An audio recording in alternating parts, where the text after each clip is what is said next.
Jennifer Pan adalah anak dari pasangan Big Ha dan Hui Hen Pan. Keduanya berasal dari Vietnam dan mereka bermigrasi ke Kanada pada tahun 1979. Mereka menikah di Toronto dan menetap di kota Scarborough. Setelah menikah, mereka dikaruniai 2 orang anak bernama Jennifer yang lahir di tahun 1986 dan Felix di tahun 1989. Kedua orang tua Jennifer bekerja sebagai montir di perusahaan bernama Magna International. Mereka dikenal sebagai pekerja keras. Selama bertahun-tahun mereka hidup dengan hemat. Dan pada akhirnya di tahun 2004, mereka sudah mampu membeli sebuah rumah besar di perumahan yang cukup elit. Sang ayah mengendarai mobil Mercedes dan sang ibu mobil Lexus.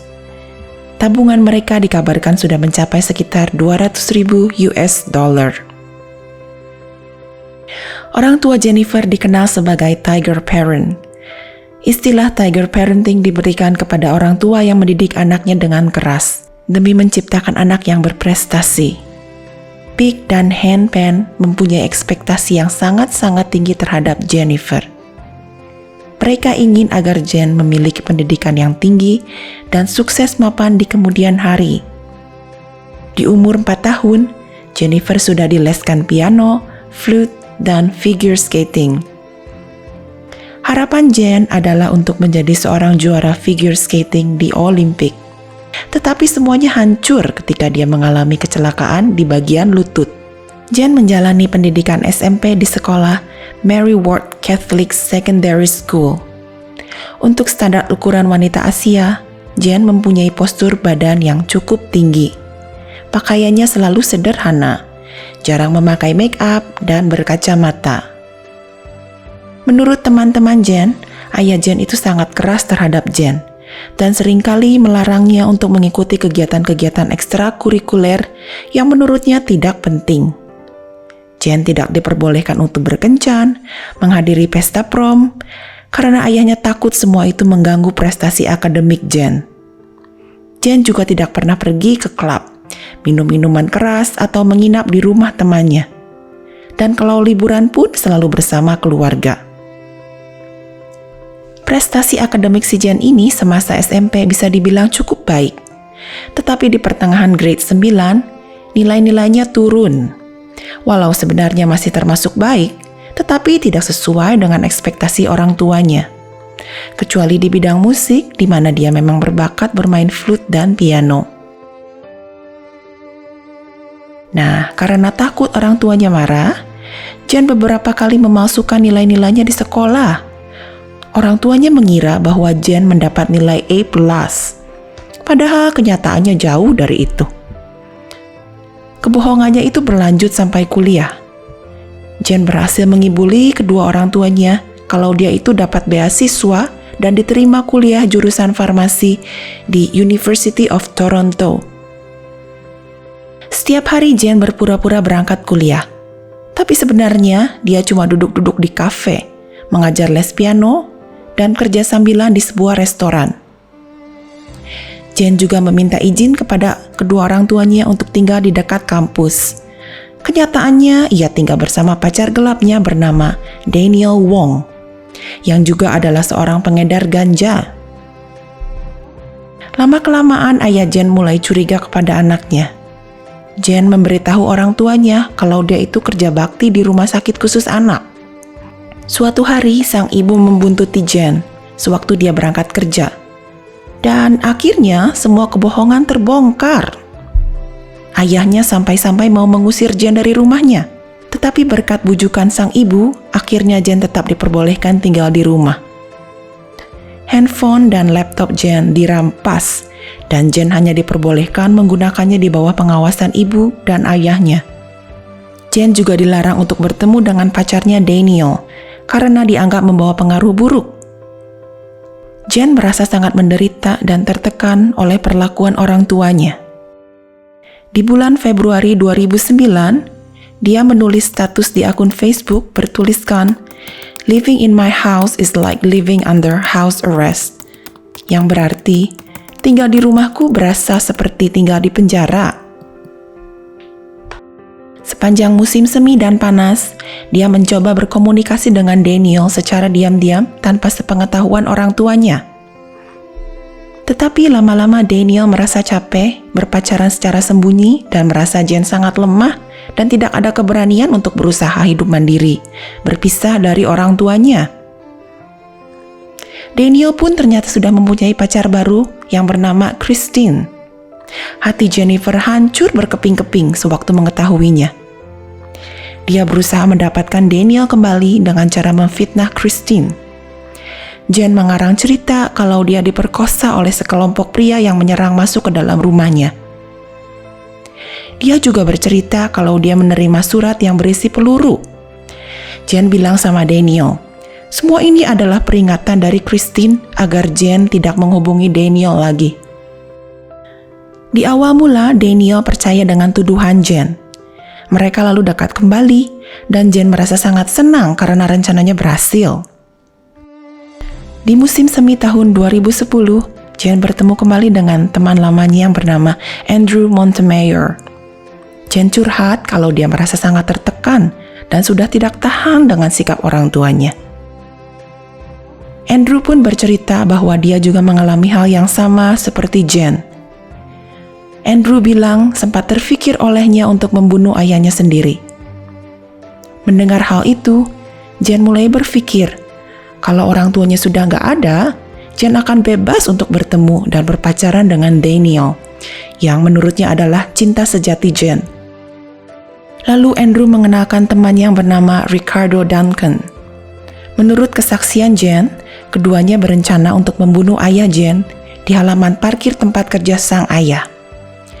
Jen akan membayar Duncan sebesar $1.500 dari hasil mengajar piano sebagai upah untuk membunuh ayahnya. Tetapi rencananya gagal ketika Duncan berubah pikiran dan berhenti menjawab semua message dari Jen. Tidak lama kemudian, Daniel dan Jen mulai berencana untuk melakukan suatu tindakan yang sangat keji. Keduanya akan menyewa pembunuh bayaran untuk membunuh kedua orang tua Jen, dengan tujuan untuk mendapatkan warisan dari hasil penjualan rumah sebesar $500,000. Mereka berpikir, dengan uang segitu banyak, keduanya bisa tinggal dengan senang bersama. Dan mengenalkan seorang kenalannya bernama Lanford Crawford atau yang sering dipanggil Homeboy. Jen lalu bertanya, berapa tarif untuk membunuh keluarganya? Crawford bilang tarifnya $20,000, tapi berhubung pacar Jen adalah teman baiknya, dia akan melakukannya dengan bayaran $10,000 saja. Nah, selama beberapa minggu ke depan, ketiganya berkomunikasi lewat telepon. Mereka berdiskusi bagaimana mereka akan membunuh keluarga Jen. Dan pada akhirnya di pagi hari tanggal 8 November, Crawford mengirim teks kepada Jen yang berisi, "After work, okay, will be game time." Yang berarti, sepulang kerja semuanya akan dimulai. Malam pun datang. Jen menonton Gossip Girl di kamar tidurnya. Ayahnya, Han, sedang membaca koran di ruangan bawah. Dan tidak lama kemudian, pada pukul 8.30 malam, Han masuk ke dalam kamar tidurnya untuk beristirahat. Ibunya, Big, masih berada di luar bersama teman dan ponakannya. Adik Jen, Felix, yang sedang belajar di Universitas Macalester, saat itu tidak tinggal di rumah. Tidak lama kemudian, sang ibu tiba di rumah sekitar pukul 9.30 malam. Lalu dia mengganti pakaian tidur dan merendam kakinya di ruang tamu sambil menonton TV. Tidak lama kemudian, tiba-tiba 3 orang pria berkulit hitam menyerang masuk ke dalam rumah dan menodong pistol ke wajah Han. Satu di antara mereka lari ke lantai atas, dan mereka memaksa Han untuk keluar dari kamarnya menuju ruang tamu di lantai 1. Menurut kesaksian Jen di kantor polisi, Carty, salah satu pelaku pembunuhan ini, mengikat tangannya dengan menggunakan tali sepatu di pinggiran tangga rumah mereka. Di lantai bawah, Big berteriak kepada suaminya, "Bagaimana mereka bisa masuk ke dalam rumah?" Han lalu menjawab kalau dia sedang tidur dan tidak tahu. Perampok itu memaksa Han untuk menunjukkan tempat di mana dia menyimpan uang. Han mengaku hanya ada $60 saja dalam dompetnya. Mendengar itu, si perampok marah dan memukul bagian belakang kepala Han dengan pistol. Ibunya Big mulai menangis dan memohon kepada mereka agar tidak menyakiti anaknya. Tidak lama kemudian, perampok itu membawa Han dan Big ke ruangan bawah tanah dan menutup kepala mereka dengan selimut. Han lalu ditembak sebanyak 2 kali pada bagian bahu dan wajah. Big ditembak sebanyak 3 kali di bagian kepala dan meninggal seketika. Lalu ketiga pria itu kabur dari rumah lewat pintu depan. Jen yang sedang diikat tangannya berhasil menelepon 911. Padahal menurut pengakuan Jen, kedua tangannya itu sedang diikat. Nah, ini merupakan salah satu kejanggalan yang membuat polisi curiga terhadap Jen. Di rekaman 911 pada menit ke-34 detik, terdengar suara ayah Jen merintih. Dia ternyata masih hidup dan kaget melihat istrinya yang sudah mati bersimbah darah. Jen lalu berteriak kepada sang ayah kalau dia sudah menghubungi 911. Ayah Jen berhasil merangkak keluar pintu rumah depan dan mendapat pertolongan dari tetangga. Tidak lama kemudian, polisi dan mobil ambulans datang. Han lalu segera dilarikan ke rumah sakit. Jam 3 pagi, polisi mulai menginterogasi Jen. Polisi menaruh kecurigaan kalau Jen ikut terlibat dalam kejadian ini, karena ada banyak kejanggalan. Salah satunya adalah kunci mobil Lexus Han jelas-jelas terlihat ada di atas meja depan pintu depan. Mengapa perampok tidak mengambil mobil mahal tersebut jika motifnya adalah perampokan? Dan mengapa mereka membunuh kedua orang tua Jen, tapi membiarkan Jen hidup sebagai saksi? Dan bagaimana Jen bisa menggunakan telepon untuk menghubungi 911 kalau kedua tangannya diikat di belakang? Pada tanggal 12 November, Han terbangun sadar dari komanya di rumah sakit. Tulang mukanya retak dan ada pecahan peluru terperangkap di dalam kepalanya. Meskipun mengalami cedera yang cukup fatal, Han mampu mengingat semua detail di malam kejadian naas itu. Dia bercerita kalau dia melihat anaknya Jen sedang santai mengobrol dengan salah satu perampok sebagai layaknya teman. Dan tangan Jen sama sekali tidak diikat seperti pengakuan Jen. Sebanyak 3 kali polisi menginterogasi Jennifer. Dan akhirnya Jen pun menyerah dan mengaku kalau dia menyuruh ketiga perampok itu untuk melakukan penyerangan.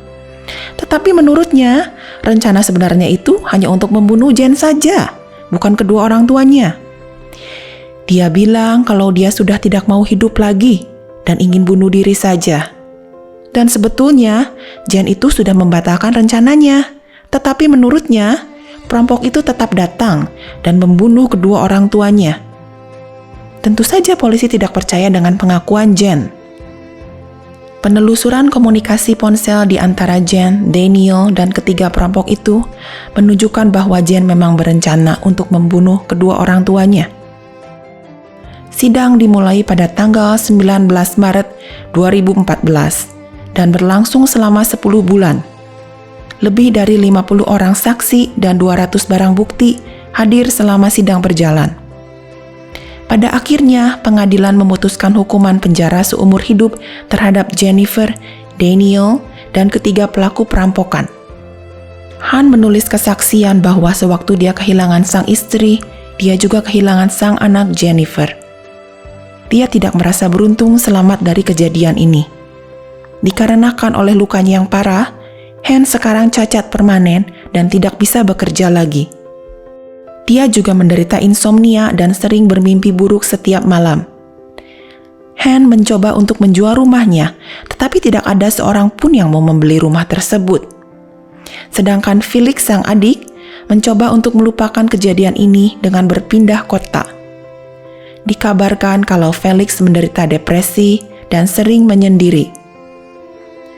Han berkata, "I hope my daughter Jennifer thinks about what has happened to her family and can become a good person someday."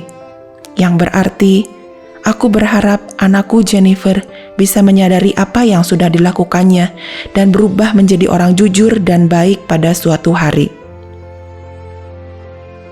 Oke guys, sekian cerita untuk hari ini ya.